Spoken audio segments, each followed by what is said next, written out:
So you lay it down. I want the brown side, well, this has two brown sides, but I want the nicer brown side to be the one that's up after you roll it. So I put it down. This is going to be the inside. And let me mix my filling. I've got 4 cheeses. I love cheese. You don't have to use 4 cheeses. I would say you could use some low-fat cheese, but don't use no-fat cheese because no-fat cheese has no flavor. Ricotta, we have some fresh Parmesan. Preferably use the real McCoy, the stuff from Italy, Parmigiano Reggiano. How do you know? It's on the label. It says so. That was Fontina, and that was Italian Fontina, which is very different from Danish. And here we have some nice fresh mozzarella. But you can use, you know, really whatever cheeses you like. You could use Monterey Jack and cheddar. You could make sort of more of a southwestern version. Of course, we have to season the filling. We don't need a lot of salt because we got all that Parmesan in there. And you just stir it up. All right. So now we're going to layer with our eggplant. And you can hold back a little cheese if you want to put on top. I think I'm just going to put it all this time in the filling, but a little extra mozzarella on top is a lovely idea.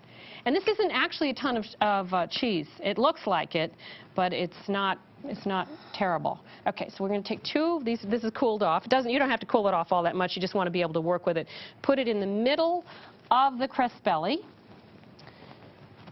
If you did want to make this carnivorous, which my husband would want me to do, not carnivorous, but good for a carnivore, you can put a little prosciutto in there as well, or salami, or, you know, whatever makes you happy. There we go. We put this in here. My hands are impeccably clean. And that's about it. And then you just roll it up. Okay, with the pretty brown side up. You see what I mean about the pretty brown side up? And what you can also do is tuck in the sides, which, you know, you can do one way or the other. This just gives a neater look.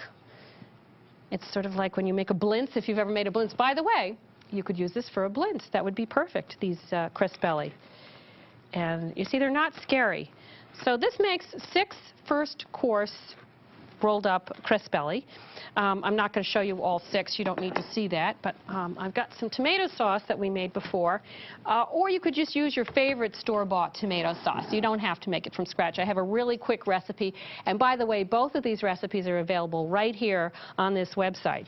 So you won't have any problem finding the tomato sauce or the crespelle. And this is fun for entertaining. I think 2 might be a little too much because it's pretty rich. But you put a little tomato sauce in the bottom so that it doesn't stick.